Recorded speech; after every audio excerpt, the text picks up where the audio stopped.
I know that my commentary videos are a little harsh when I talk about a subject I'm passionate about, man. And I'm trying to find that balance between talking about something that I truly think is affecting society in a negative way and being constructive about it and just criticizing it. Does that make sense? Like,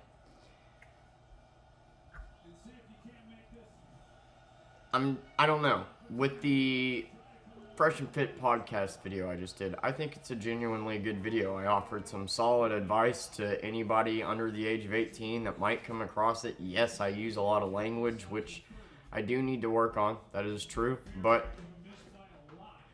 when you hear a guy say, if I were president, I would put fat people in concentration camps, how do you talk about that guy in a constructive way? He's too far gone. There's nothing you can say. There's nothing you can do. You can prove him incorrect a million times over, and it's not going to matter. It's not going to change how he thinks. It's not going to change how the followers of him think. It does not matter. So, yeah, I just rip him a new ass. And to a lot of people, that's off-putting, but I don't know how else to bring it to the public's attention. And I feel like it's kind of my duty, if I have a voice, to do so.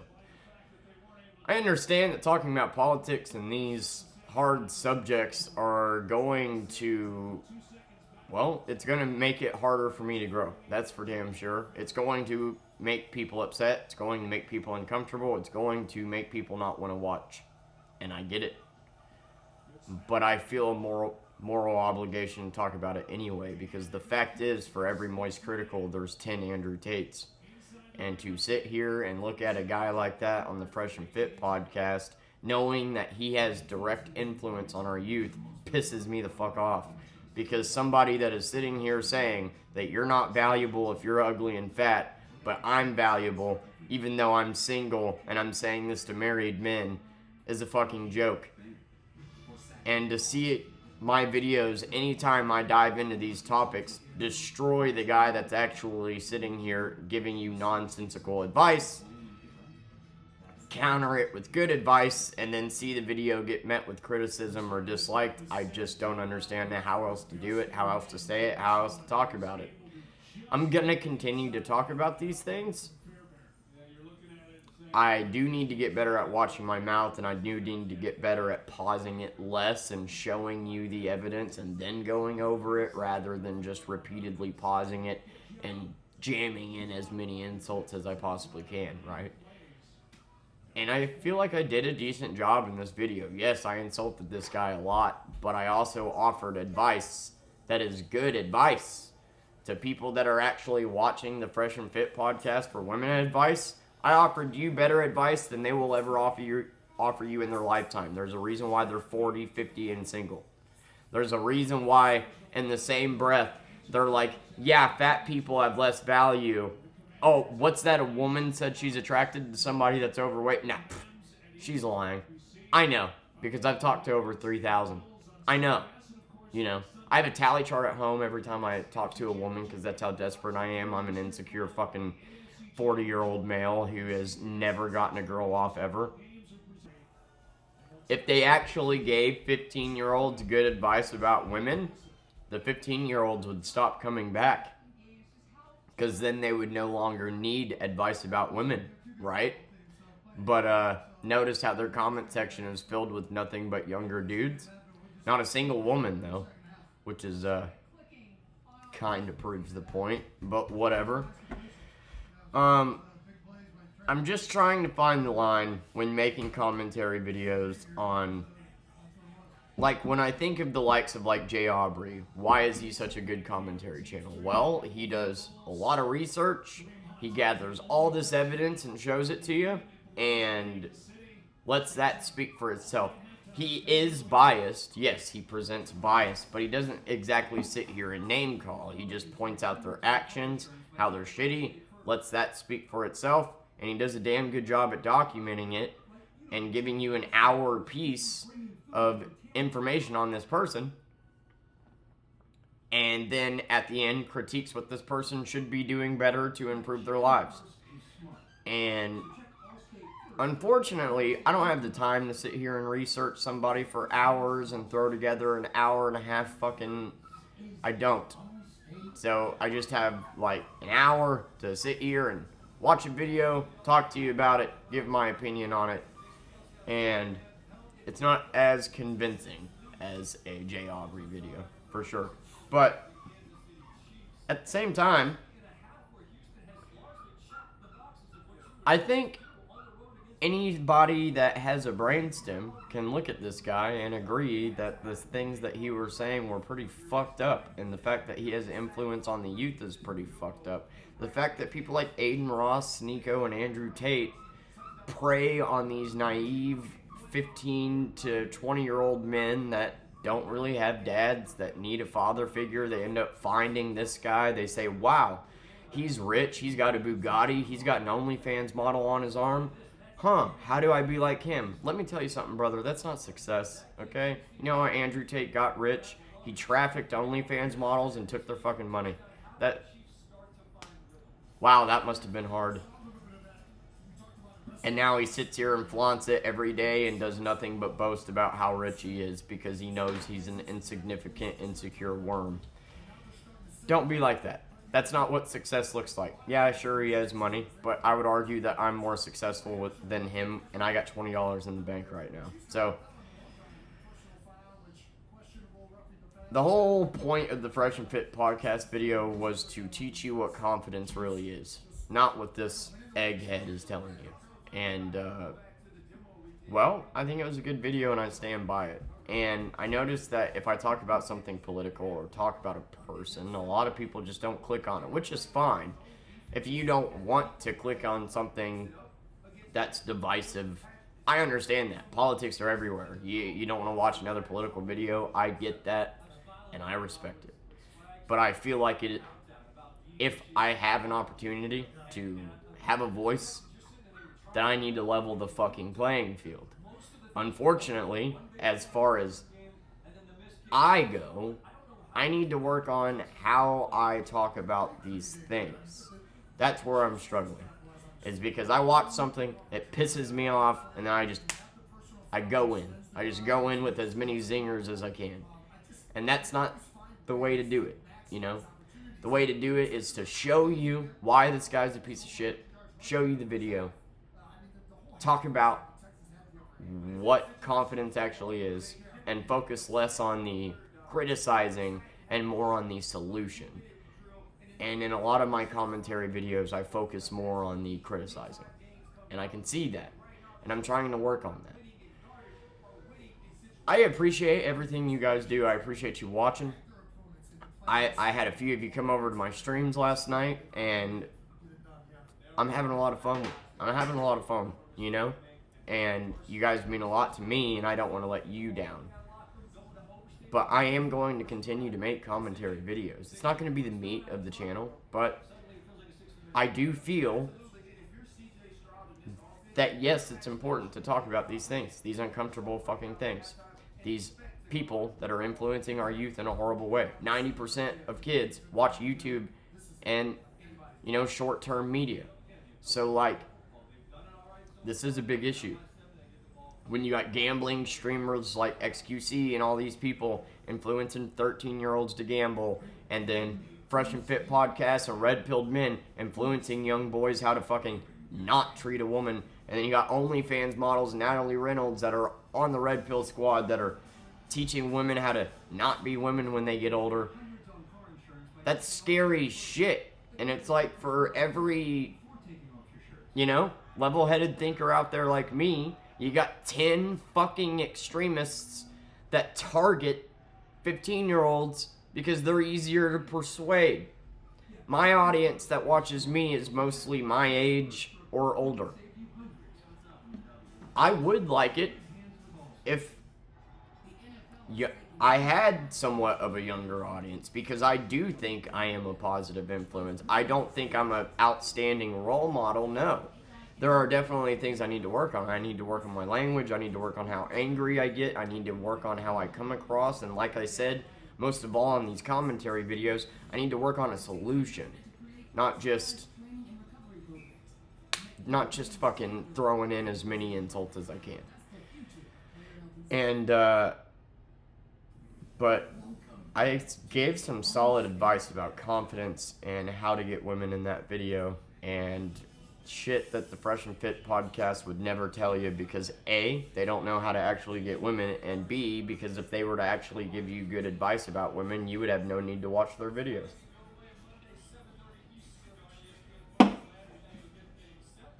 But what sucks is, if you're 25 and you like the Fresh and Fit podcast, it doesn't matter how much evidence I show you that they suck and influence the youth in a negative way. It doesn't matter. You're going to disagree with me. It does not matter how many facts I present or whatever, how many points I prove wrong, how many statistics I pull out to prove this guy's point wrong. It does not matter. It will not change your mind, and that's the exact problem, is that people like this have literally brainwashed people to negate facts and reason. So I don't know what to do when talking about these people. Do I not talk about it at all because it's not going to sway people at the end of the day? But at the same time, one of my biggest followers found me because I did a video on in person, right? So, like, I do think it's important to talk about problematic content, and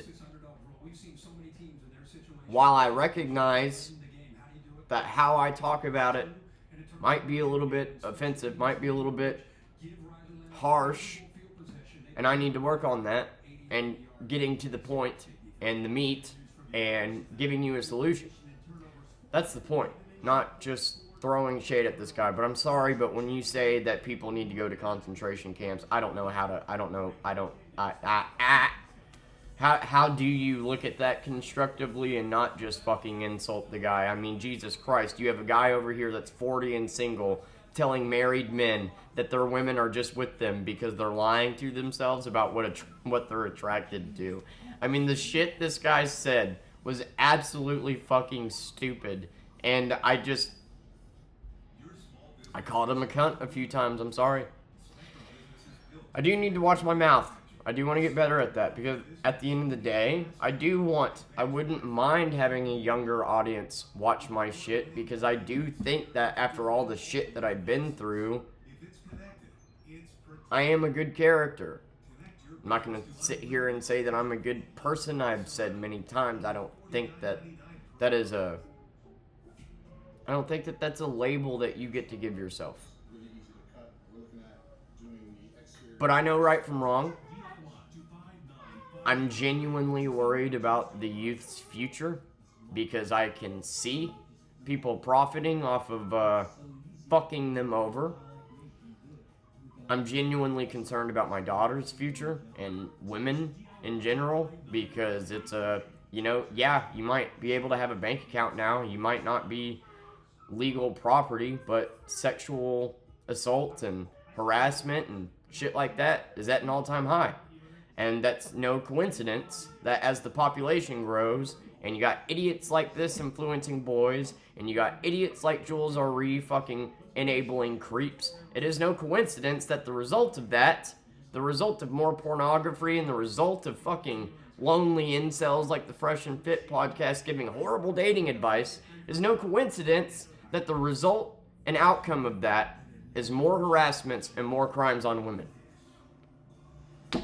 So I feel like it's something worth talking about, even though it's very uncomfortable to look at. And that will hurt my channel. It always will. Anytime I make a political video or I talk about a serious topic, it's going to deter people away. And I'm still making that conscious choice because I feel like it's important. And the people that I've gained thus far, I think we have a beautiful community here. I really do. And I don't think stooping their level and just calling them name after name after name is the way to continue to go about it. I do got to get better at how I make these videos and construct them. But as you, the viewer, if you feel like I'm ever crossing the line, if you feel like I'm repeating myself too much, if you feel like I'm not getting to the point and I'm leaning more towards being critical than resolving, if that makes any sense. If feel free to give me some constructive criticism. I won't take that defensively. Like, if you watch the video and you think, hey, I could have went a little bit, could have cussed a little bit less, I could have paused it a little bit less and let the guy speak for himself and show you how dumb he is, or I could repeated the same point a few too many times, or need to shorten the video, whatever it may be, feel free to give me your constructive criticism, your thoughts, because I don't want to let you guys down, but at the end of the day, I am going to continue to talk about people that I think are directly impacting society in a negative way. You can't convince me that that person isn't. He literally is. His audience is 15-year-olds. He's teaching them that if you're fat, you're not as valuable as a skinny person. And teaching them that, well, because I was able to put on weight and lose it, that means every person can. Which is just incorrect. And, well, whenever, daddy gives you money every day, it's eating healthy is hard. For one, it's very expensive. Going to the gym is hard. If you work 12 hours a day, it's kind of fucking difficult to do that. So, like, it's really easy for a C-average rich kid to fucking, get fit and go to the gym and eat wheatgrass every fucking day. It is. Like, 99% of Americans don't have that. So, like, me, for example, how am I supposed to hit the gym every day and eat healthy? I would love to know. I would love to know where that time comes from, because there's not enough time in the day for me, dude. And as far as money goes, yeah, I'm lucky that I'm able to get the food that I get. I mean, shit, I hardly fucking eat. But in this guy's eyes, I'm more valuable because I'm skinny, when in reality, I'm too skinny. We can debate all day what's healthy and what isn't. Injecting steroids and hitting the gym and being at a calorie deficit is not more healthy than being obese. That's still going to cause heart issues. You fucking idiot. And this guy literally had the audacity to say that they're burdening the healthcare system. I can promise you the rich CEOs of the healthcare system do not mind. It's not a burden. Get mad at McDonald's. Get mad at America. Get mad at, the country that you suck off for promoting constantly eating fucking cheeseburgers. But no, yeah, let's think on smaller scale and blame the consumer instead of the actual problem, when the reality is there's a reason why half of Americans are obese. And that's because there's a fucking McDonald's everywhere you look. It's because every commercial is about shoving food in your fucking mouth. And, well, they want us to get obese so they can profit off of our heart problems and put all these ingredients in our food that we can't name so they can fucking profit off of our cancer. Like, that's just a goddamn fact, man. And so you're going to blame the consumer that can't afford healthier food, that can't afford time to go to the gym, rather than blame the country for being so disgusting. No, instead you would rather suck the taint off the country and blame the consumer. It's interesting. It's an interesting way to look at things. It's a very small, narrow-minded way of looking at things. I have a podcast off giving people advice, but whatever.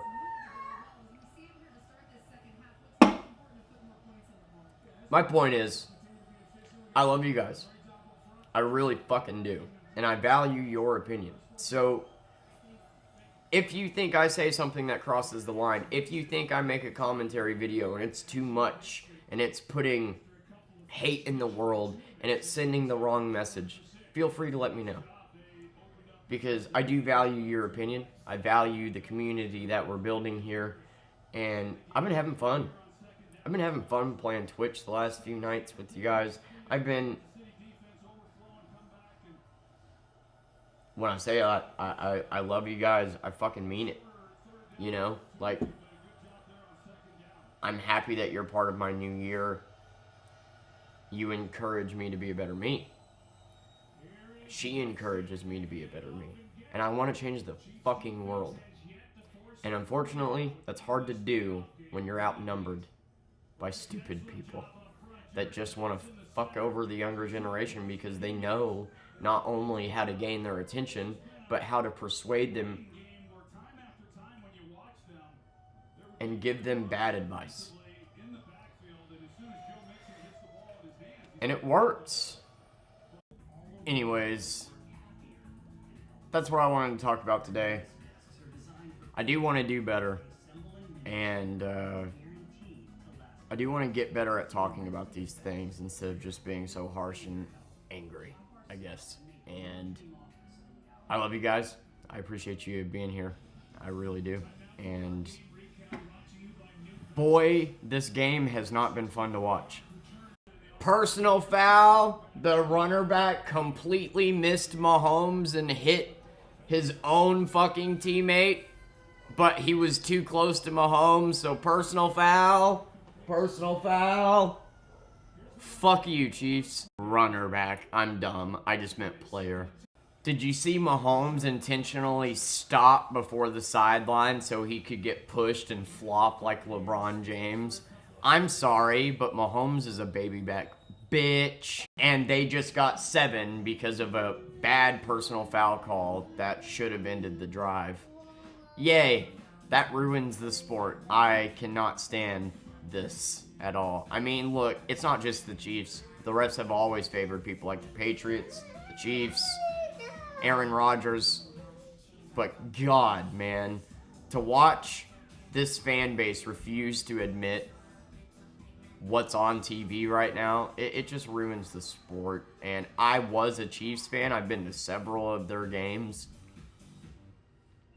I can't stand watching this shit. And then Mahomes, after winning a Super Bowl because of a bad PI call versus the Bengals, a horrible fucking call versus the Eagles, comes out and says, let the players play, and is now over here trying to get penalties by stopping before going out of bounds so he's shoved so he can flop. That's your quarterback, Missouri. Anyway, tonight at 10, I'll be streaming on Twitch. I'm playing Crash 4. Had the same person there the last few nights. I've enjoyed playing and chatting with you, and I actually had a few people watching me last night, and I'm having a lot of fun. So, 10 p.m., gonna play some Crash 4. We're going for the 106%. Hope to see you there.